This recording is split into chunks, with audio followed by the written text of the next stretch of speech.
여러분 안녕하세요. 서점 챈들러입니다. 오늘은 지난 영상에 이어서 제가 가지고 있는 버지니아 울프 관련 서적들을 소개해 드리는 영상입니다. 지난 시간에도 말씀드렸다시피 제가 가지고 있는 책 중에서 일단 버지니아 울프의 장편 9편이 많이 빠져 있습니다. 제가 버지니아 울프의 소설을 전부 읽겠다라는 생각이 없어서 일단 최고의 평가를 받고 있는 등대로 정도를 먼저 읽으려고 생각하고 있고요.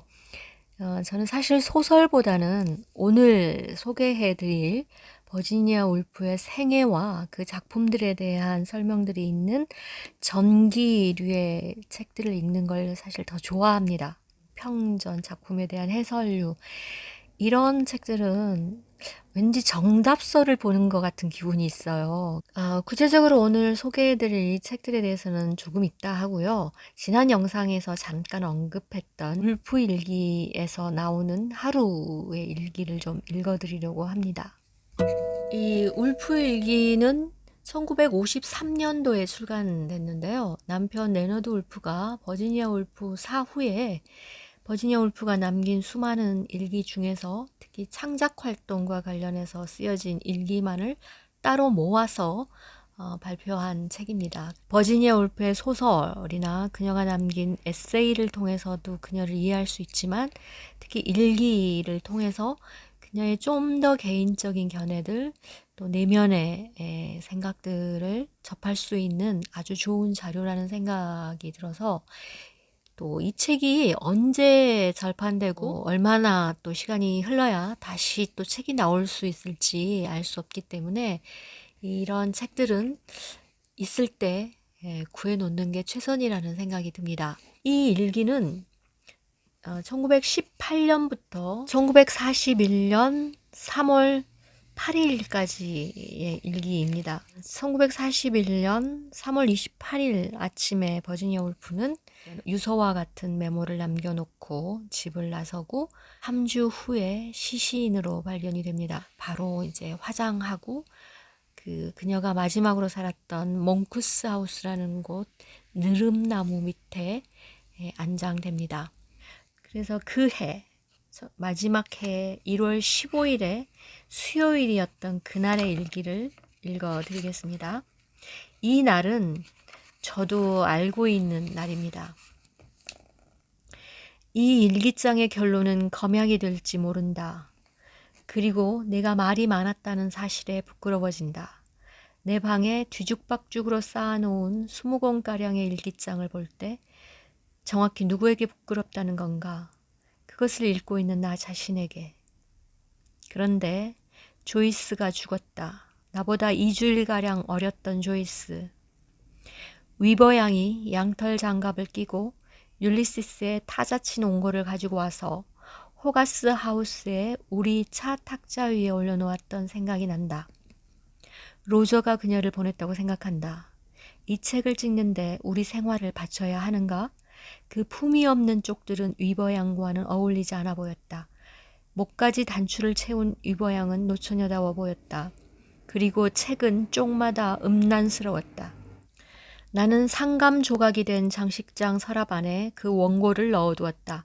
어느 날 캐서린 맨스필드가 와서 내가 그 원고를 꺼내 보였다. 캐서린은 비웃으면서 그것을 읽기 시작했다. 그러다가 갑자기 말했다.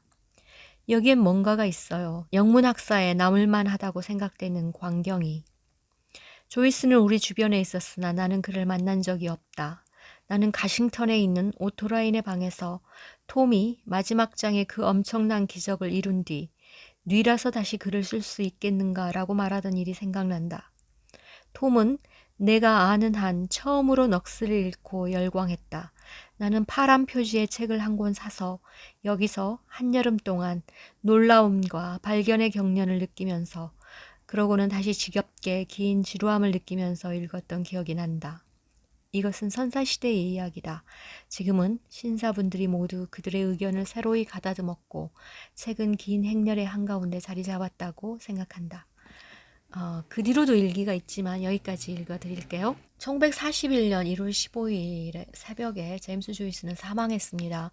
위 수술을 했고 회복이 되는 듯 했으나 이날 새벽에 사망을 했습니다. 우리가 율리시스와 제임스 조이스의 생애를 살필 때 언급했던 부분인데요. 제임스 조이스의 부고를 듣고 그날 하루에 일기를 남겼습니다. 이를 통해서 좀 신랄하다라고 할 정도로 제임스 조이스의 율리시스에 대한 버지니아 울프의 좋지 않은 평을 이 일기를 통해서 확인할 수 있는데요. 위버 양이라고 여기에서 언급되는 사람은 바로 해리어 쇼 위버라고 제임스 조이스의 후원자였죠. 끝까지 후원했던 사람이고 미국인이고 에고이스트의 편집자인데 이 사람이 울프를 찾아왔네요. 호가수 출판사, 그러니까 레너드 울프와 버지니아 울프가 운영했던 그 출판사는 1917년에 인쇄기를 샀습니다. 그런데 그때 당시에는 식자라고 하죠. 단어 하나하나를 찾아서 조판을 만들고 그것으로 인쇄를 하는 그런 당시여서 레너드에게는 좀 수전증이 있었던 모양이에요. 그래서 식자가 좀 어려웠고 버지니아 울프가 식자를 담당했었던 모양입니다. 그런데 워낙 율리시스는 방대하잖아요. 그러니까 일일이 그 식자를 해야 하는 것도 부담스러웠던 것 같습니다. 뭐 그것뿐만이 아니라 이미 연재되고 있던 것들을 봐왔던 버지니아로서는 선뜻 출판하고 싶지 않았던 것 같습니다. 쪽마다 음란스럽다고 하고 지겨웠다고 하고 막 그러잖아요. 바로 그런 좀 자신의 신랄하고 내밀한 감정과 생각들을 일기에 쓰고 있고 당시 율리시스에 대한 여러 사람들의 반응들도 적혀 있어서 캐서린 맨스필드라든지 T.S. 엘리엇이라든지 이런 사람들이 율리시스에 대해서 굉장히 열광했고요. E.M. 포스터 같은 경우 버지니아 울프 사후에 그녀의 작품에 대해서 대단히 좋지 않은 평가들을 했던 사람으로 유명한데요. 그러나 이렇게 시간이 흐르고 E.M. 포스터와 버지니아 울프를 비교하면 세계 문학사적인 위치가 좀 보이잖아요. 버지니아 울프는 모더니즘 문학의 대표적인 저자로서 자리 잡고 있지만 E.M. 포스터 같은 경우 물론 인기 있는 작가긴 하지만 그에 비해서는 상대적으로 낮게 평가되고 있는 것도 사실이고요. 그런 어떤 시간을 견디는 문학, 그래서 고전의 클래스라는 것, 그런 것들에 대해서 생각해보게 합니다. 또한 당대에도 버지니아 울프는 뭐 인기 있는 작가였고 명사였지만 프루스트나 조이스에 비해서는 조금 아류나 이류 작가로 인정받았다고 해요. 그러나 역시 시간이 흐르고 지금은 또 완전히 달라졌으니까요. 시간이 흐른 뒤에 제임스 조이스나 프루스트와 이류로 취급될 만한 작가인지는 글쎄요, 잘 모르겠습니다. 읽어본 게 딸랑 올랜도가 전부라서 올랜도가 충분히 버지니아 울프의 작품의 특성을 모두 보여주고 있는 것은 아니라서 아직은 저도 버지니아 울프에 대한 생각을 미뤄두려고 합니다. 자, 이번에는 말씀드렸던 버지니아 울프의 전기 책들입니다. 전기류들. 제가 가지고 있는 전기류는 이게 이제 전부인데요. 사실 이거 중에 한 권만 읽으셔도 충분하다고 저는 생각합니다. 뭐 소설들 뒤에 붙은 좋은 연보가 있으면 그것으로도 충분한데 좀 더 버지니아에 대해서 알고 싶으신 분들이라면 뭐 이 중에 한 권 보셔도 저는 좋을 거라는 생각이 듭니다.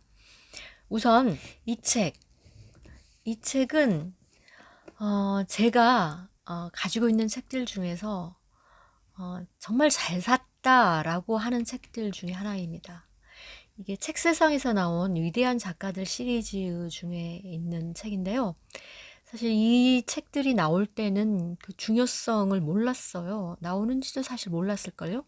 그런데 나중에 이제 보니까 이 시리즈가 대단히 중요한 저작들을 번역해서 냈더라고요. 그래서 저는 이제 부랴부랴 나중에 중고로 나온 책들을 구입한 예입니다.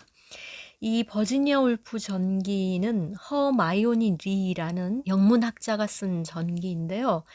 이 버지니아 울프의 전기는 대단히 기념비적인 전기라고 인정받는 그런 책입니다. 버지니아 울프에 대한 정말 풍부하고 굉장히 영감을 주는 그런 책들이어서 책 자체가 재밌습니다. 근데 이제 뭐 다 절판되었고 중고로도 잘 안 나오고 또 나온다 그래도 비싸고 이런 책을 굳이 뭐 영부자가 아닌 이상 읽을 필요는 없을 것 같습니다. 대신에 제가 꼭 추천한다면 이 책입니다. 얇은 책인데요. 알렉산드라 해리스라는 영문학자가 쓴 울프 전기입니다.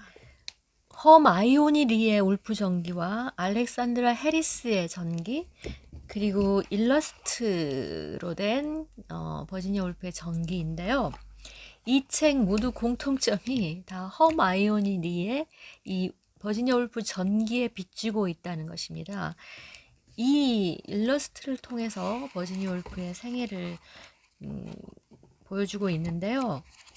니나 코스포드의 그림을 통해서 보여주는데 이 책은 시리즈물이에요. 여성 예술가들의 삶을 다룬 일러스트 전기인데요. 그냥 이 책은 보고 있으면 행복해지는 책이고요.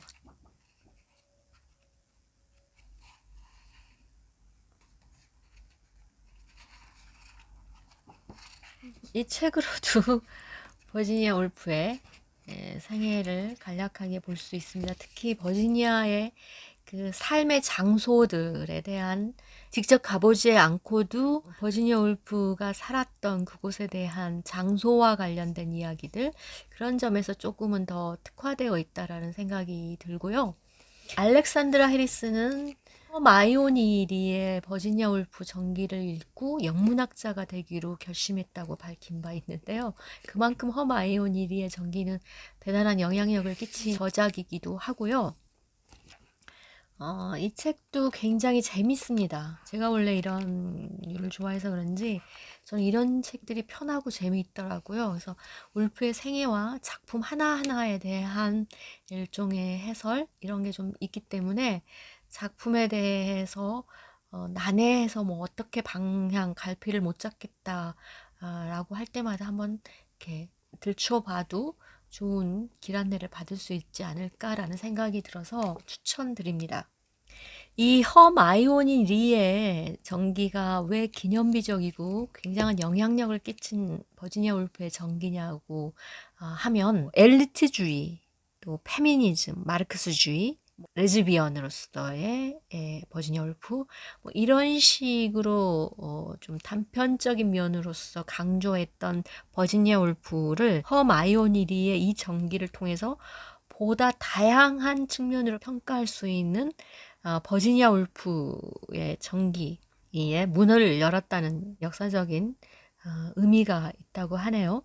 그러니까 이전에 미치광이 천재도 아니고 유년기의 피학대 경험에 사로잡힌 희생자도 아니고 비로소 이제 마치 올랜도의 시대에 따라서 여러 자아로서 변신했던 올랜도처럼 버지니아 울프 역시 뭐라고 한마디로 정의하기 힘든 그런 아주 다층적인 인물이었다는 그런 이제 얘기를 하는 거죠. 그러니까 어떤 점에서는 아주 형식 문제에 사로잡힌 난해한 모더니스트의 모습이 있는 반면에 또 한편으로는 굉장히 재치와 풍자 또 익살스러운 면도 있는 그런 모습, 또는 신경증에 걸린 지식인의 모습, 아주 창의력 풍부한 환상적인 작가의 모습, 심각한 속물이기도 하고 마르크스주의 페미니스트, 뭐 여러 모습이 버지니아 울프에 있다라는 것들을 이렇게 하나하나 자신이 증명해 나가는 그런 이제 전기를 열었다는 거죠.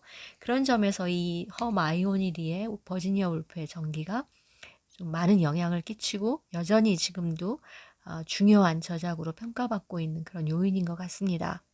그리고 최근에 이제 번역되어 나온 책이 바로 비타와 버지니아라는 책입니다. 버지니아 울프와 비타 색빌 웨스트의 삶과 사랑이라는 그 부제가 붙은 책인데요. 그야말로 버지니아 울프와 그녀의 연인이었던 비타 색빌 웨스트의 전기입니다. 이 책은 다음 영상에서 다뤄야 할 것 같네요. 비타 섹필 웨스트는 바로 올랜도의 모델이고요. 올랜도를 헌사한 바로 그 대상의 인물입니다. 그러면 오늘은 여기까지 하고요. 다음 영상에서 다시 이야기하도록 하겠습니다. 봐주셔서 고맙습니다.